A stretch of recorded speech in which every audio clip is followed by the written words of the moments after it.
Right? You were talking about the examples in the past of the West using international law for its own interests in places like Iraq. There is nothing in Russia's interest that makes it say, well, I am going to now sit down with the collective West, because that's who it would have to be with, and negotiate when we already know how many times have they lied, as you said, Scott. So I want to ask you guys about the significance of this globally, right? Because oftentimes we talk about Ukraine, what's happening there, who's going to win that conflict. But this has global ramifications for Europe and everywhere else in the world, Africa, Asia. I want to ask you what your opinion on this is, because it feels like Russia is standing up to the West in a way that many countries before Russia, especially since the fall of the Soviet Union, have not been able to do, because they just did not have the capabilities militarily, politically, in terms of their weight in the international order. So, Dan, I want to ask you first this question, and Scott, you can close it out. What do you think about the global significance of what's happening with Ukraine, given where this is all going? Well, I think this is the most significant event we've seen since the collapse of the Soviet Union. There's the Chinese curse, may you live in interesting times. We live in interesting times, my friends. And what this bodes is the creation of a multipolar world for the first time since 1991, since the Soviet Union collapsed. And it's very interesting. I think you make a good point, Danny. I mean, I think the reason that, despite the fact that the U.S. claims, the world is on our side and on Ukraine's side against Russia, it's actually not true. Most of the world's on Russia's side. If you look at Africa, Latin America, Asia, most of those countries, most of the world population-wise is either openly supportive of Russia or they're basically keeping silent because they don't want to upset the West, but they are quietly applauding Russia. And why? For the reason you said.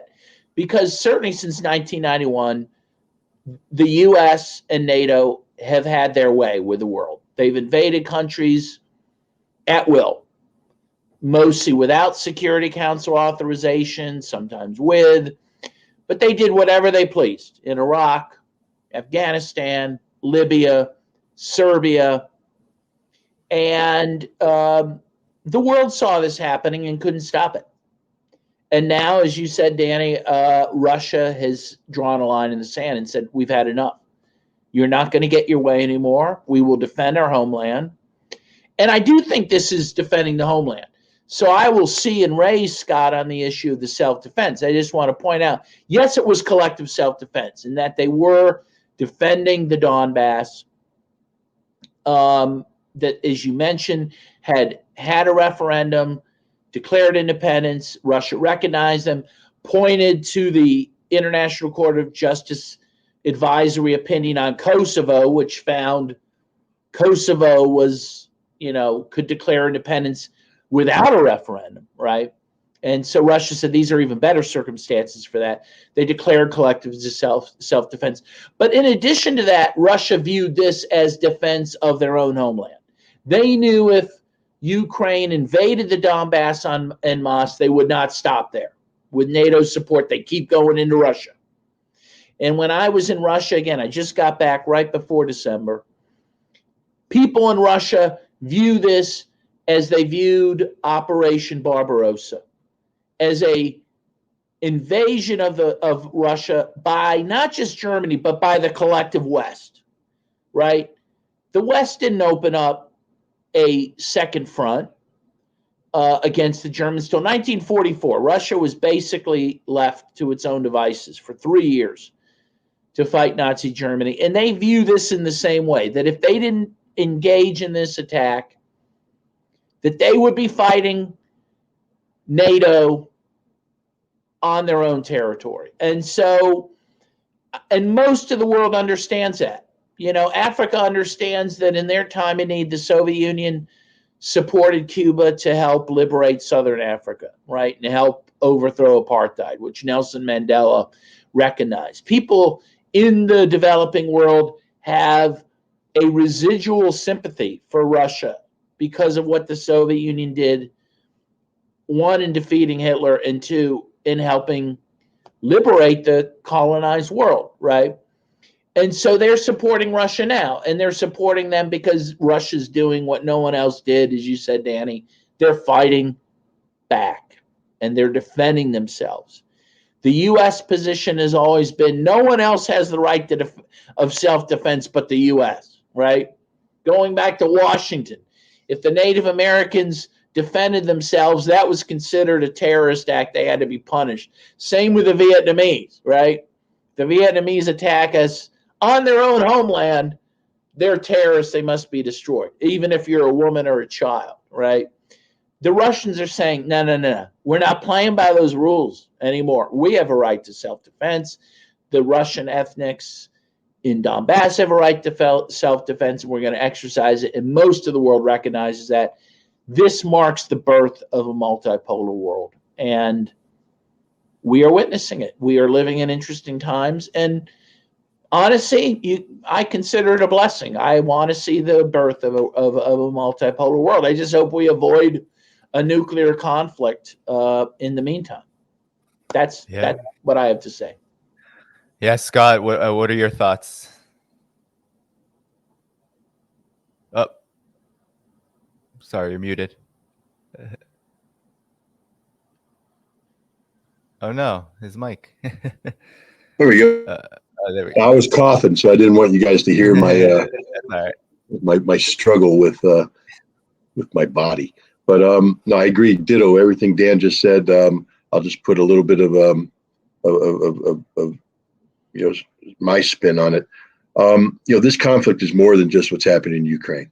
The United States made it that kind of conflict when we sought to sanction Russia, understanding that Russia is a global economic power. I mean, I just always laugh when people, when idiots, and God bless John McCain, and I hope you're doing well wherever you're at, buddy. But he's not my buddy, by the way. But this is a guy who helped coin the notion of Russia being nothing but a gas station disguised as a country. I think that's it. A gas station disguised as a country. And Lindsey Graham has picked up on that, riffed off it, so have other people.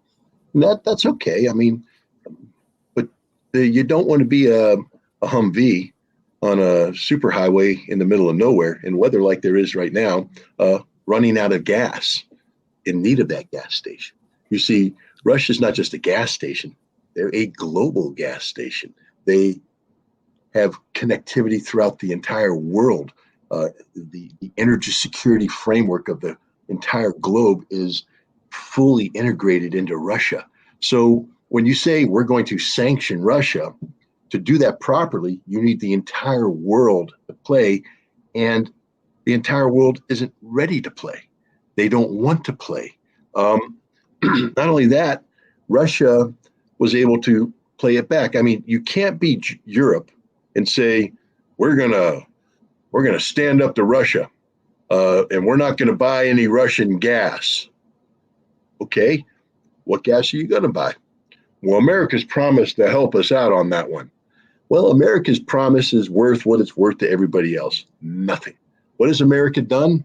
Watched you suffer, watch your businesses collapse, watch everything go down, and then step in with American natural gas, which you can't afford, by the way. And the end result is your economy is in tatters. So Russia's winning the economic sanctions conflict. The fact is they've won it. I just laugh every time the European Union, we're going to put our ninth tranche of, that's a fancy diplomatic term, ninth round. Let's call it a boxing match. Your ninth round. Dude, you lost all other 8 rounds. Why don't you just do the honorable thing and resign? Because now you're a helpless target and the Russians are just landing free punches left and right. It's over, Europe. You lost. You stink. You're bad. You're horrible. You got beat. In America, you too, except America is playing a dirty double game. If I were the Europeans, I'd start to question, is America really a friend worthy of the name? And the answer is no. I mean, America literally helped coordinate the attack, either did it or directed it to be done on a $12 billion piece of critical energy-related infrastructure. German, by the way, but also European. Blew it up, destroyed it. Not embarrassed about it at all. America sat back and watched your entire continent collapse and sort of gloat as your heavy industry starts to migrate towards the United States. because, of course, we have cheap energy. You don't. America's not your friend, Europe. We're never been your friend. We're never going to be your friend. You exist only as an economic colony of the United States. So long as you're able to serve to the economic benefit of America, we find you useful. When you don't, we will abandon you, just like we are right now. And because this is an economic conflict, it's expanded in other ways. For instance, the G7. What is the G7? Basically, the economic arm of NATO. Yes, I know Japan's there, but it's the economic arm of NATO, or the EU. The G7 is, talking a big game, but what is the G7? Let's subtract the countries. It's supposed to be the 7 best economies in the world. Well, I don't think the German economy is the best in the world anymore. So now it's the G6. But I don't think the French economy is that good either. Oh, it's a G5. Oh, wait, the Brits aren't doing too well either. It's the G4. The Italians, they're not doing too great either. Oh, it's the G3. But what are they going up against? Because they're talking about flexing their global muscles, promoting sanctions. They're going up against something called the BRICS Forum. Brazil, Russia, India, China, South Africa. But now we can add Iran. We can add Argentina, who have joined BRICS. We soon will add Saudi Arabia. Imagine that. And Turkey and other nations. Everybody wants to join BRICS. Why? Because BRICS is doing exactly what Dan is talking about, recognizing the inevitability and the desirability of a multipolar world. The world is tired of the American singularity. The world is tired of being dictated to by the United States. That age is coming to an end. The petrodollar is on the decline. Saudi Arabia is not only refusing to increase oil production, the whole relationship with Saudi Arabia and America has always been Saudi Arabia is America's gas station. When we need more gas, Saudi Arabia pumps more. They overbuilt their oil production capacity. When we need less, they reduce it and they pay the price because, after all, America is providing security guarantees. But America can't give them security guarantees anymore. We've proven that vis-a-vis Iran. So the Saudi Arabians are jumping ship. They're now taking money for their oil in currency other than the dollar. They're also not picking up the phone when Biden calls and begs to increase oil production to manage oil prices around the world. Saudi Arabia, no, we're going to decrease oil production. When the United States worked the Europeans to put a cap on the price of oil, the Saudis went there, but for the grace of Allah, go us, meaning that once you allow a cap to be put on, they can put it on anybody, including the Saudis. The Saudis said, no, we're not going to support that. None of the energy producing world accepted this notion. America has failed every step of the way. Why? Because the forces of history are unstoppable in this case. The world is gravitating towards a multipolarity that the United States will be a part of. You can't make America disappear. You don't want to make America disappear. But America will no longer be the singularity. America is going to be one of many. And that's going to be a very difficult transition for the United States to make, but it's one that we have no choice to make because it's happening as we speak.